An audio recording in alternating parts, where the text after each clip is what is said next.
नमस्कार, सप्ततारा न्यूजमध्ये आपले स्वागत आहे। आज शुक्रवार दिनांक 12 एप्रिल 2024। न्यूज बुलेटिनमध्ये जाणून घेऊया आजच्या ठळक घडामोडी। माढा लोकसभा मतदारसंघात नवा ट्विस्ट, अभयसिंह जगताप अपक्ष लढण्याच्या भूमिकेत कार्यकर्त्यांपुढे पेच। माढा लोकसभा मतदारसंघातून भाजपला कडवा विरोध करत मैदानात उतरलेले अभयसिंह जगताप यांच्या समर्थकांमध्ये असुरक्षित असे वातावरण तयार झाले आहे।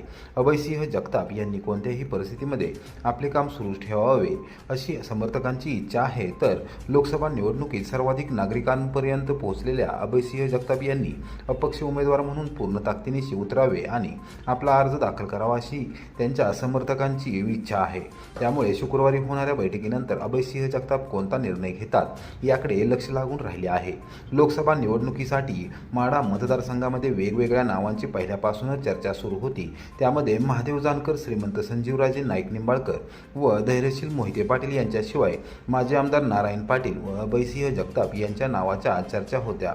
वास्तविक पाहता अभयसिंह जगताप यांनी खासदार शरद पवार यांनाच आपले नेते मानून काम करण्यास सुरुवात केली होती, परंतु इतर सर्व नेते वेगवेगळ्या गटागटातून प्रवेश करून उमेदवारी मिळवू पाहत होते। अशा परिस्थितीमध्ये अभयसिंह जगताप पक्षाच्या हिताचा निर्णय म्हणून कोणतीही तडजोड करण्यास तयारी दर्शवत होते, परंतु नुकताच झालेल्या मोहिते पाटलांचा प्रवेश व त्यातून त्यांनाच उमेदवारी मिळणार असल्याची माहिती यामुळे जगताप समर्थकांमध्ये कमालीची नाराजी आहे। त्यामुळे तातडीने बैठक आयोजित करून अपक्ष उमेदवारी अर्ज भरावा अशी मागणी कार्यकर्ते करू लागले आहेत। तर आजच्या बैठकीनंतर जगताप कोणती भूमिका घेतात याकडे लक्ष लागून राहिले आहे।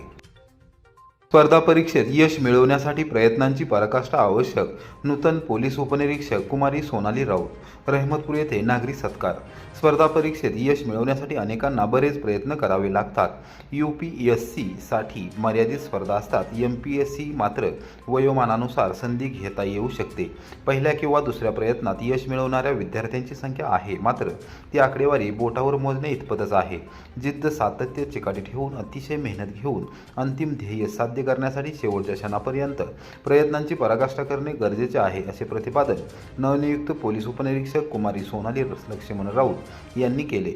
येथील हिंदनगर वाचनालय व ग्रंथालयात रहमतपूरची सुकन्या कुमारी सोनाली लक्ष्मण राऊत हिची राज्य लोकसेवा आयोगाच्या परीक्षेतून पोलीस उपनिरीक्षकपदी निवड झाल्याबद्दल शुक्रवारी सकाळी 11:30 वाजता नागरी सत्कार करण्यात आला। त्याप्रसंगी सत्काराला उत्तर देताना त्या बोलत होत्या। अध्यक्षस्थानी सेवानिवृत्त गटशिक्षण अधिकारी LT कदम होते।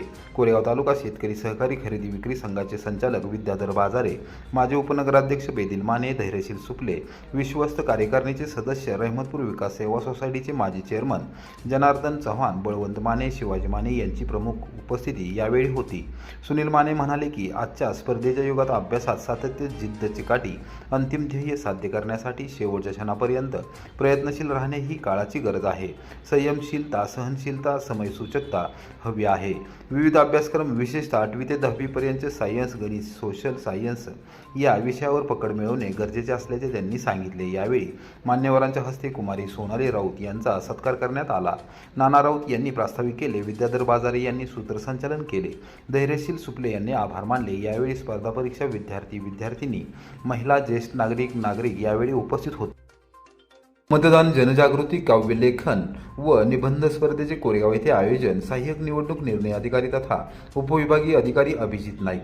लोकसभेच्या आगामी निवडणुकीच्या पार्श्वभूमीवर मतदान जनजागृतीसाठी कोरेगाव विधानसभा मतदारसंघातील प्रशासनातर्फे सर्व शक्य ते प्रयत्न करण्यात येत आहेत। त्याचाच एक भाग म्हणून कविता लेखन आणि निबंध स्पर्धेचे आयोजन करण्यात आले आहे, अशी माहिती सहाय्यक निवडणूक निर्णय अधिकारी तथा उपविभागीय अधिकारी अभिजित नाईक यांनी शुक्रवारी सायंकाळी 5 वाजता पत्रकारांशी बोलताना दिली। यावेळी तहसीलदार डॉक्टर संगमेश खोडे, निवडणूक शाखेच्या नायब तहसीलदार सारिका शिंदे, मतदान जनजागृती विभागाचे समन्वय अधिकारी सुजित कुमार इंगवले, पथक प्रमुख यशेंद्र क्षीरसागर यावेळी उपस्थित होते। स्पर्धेतील विजेत्यांना आकर्षक पारितोषिके दिली जाणार आहेत। स्पर्धेसाठी प्रवेश फी ठेवण्यात आलेली नाही। लोकशाहीमध्ये मतदानाचे महत्त्व, मतदान आपले राष्ट्रीय कर्तव्य, चला मतदान करू, देश घडवू या 3 पैकी एका विषयावर आपली कविता लिहून पाठवावी, तसेच याच विषयांपैकी एका विषयावर 300 शब्दांमध्ये निबंध लिहून पाठवावा। कवितेला शब्दसंख्येचे बंधन नाही। निबंध आणि कविता स्पर्धा या शालेय विद्यार्थी गट, महाविद्यालयीन विद्यार्थी गट, खुला गट अशा 3 गटांमध्ये होईल। प्रत्येक गटातून 3 पारितोषिके दिली जातील. स्मृतिचिन्ह, पुस्तक आणि मानपत्र असे या पारितोषिकाचे स्वरूप असेल. आपला निबंध तसेच कविता या यशेंद्र क्षीरसागर, सांख्यिकी विस्तार अधिकारी तथा जनजागृती पथक प्रमुख, पंचायत समिती कोरेगाव, तालुका कोरेगाव, जिल्हा सातारा या पत्त्यावर 25 एप्रिलपर्यंत पाठवाव्यात असे आवाहन करण्यात आले आहे. 100% मतदान व्हावे आणि तशी आदर्श व्यवस्था निर्माण व्हावी.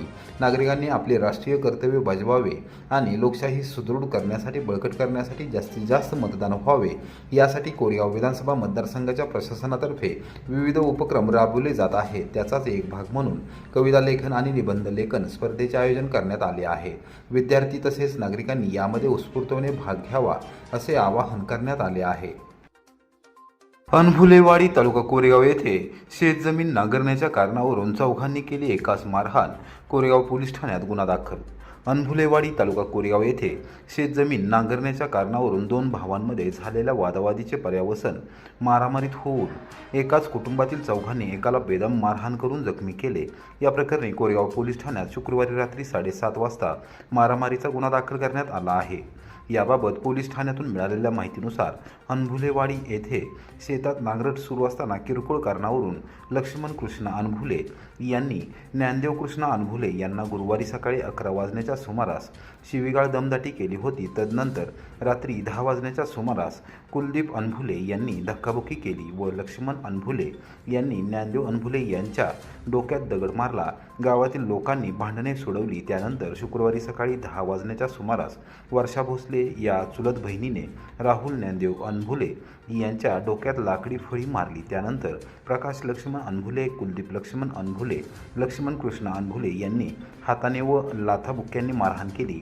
या मारहाणीमध्ये जखमी झालेला राहुल ज्ञानदेव अनभुले यांनी कोरेगावच्या उपजिल्हा रुग्णालयात उपचार घेतले. त्यांनी दिलेल्या फिर्यादीवरून चौघांच्या विरोधात कोरेगाव पोलीस ठाण्यात मारामारीचा गुन्हा दाखल करण्यात आला आहे. पोलीस निरीक्षक घनश्याम बल्लाळ यांच्या मार्गदर्शनाखाली तपास सुरू आहे.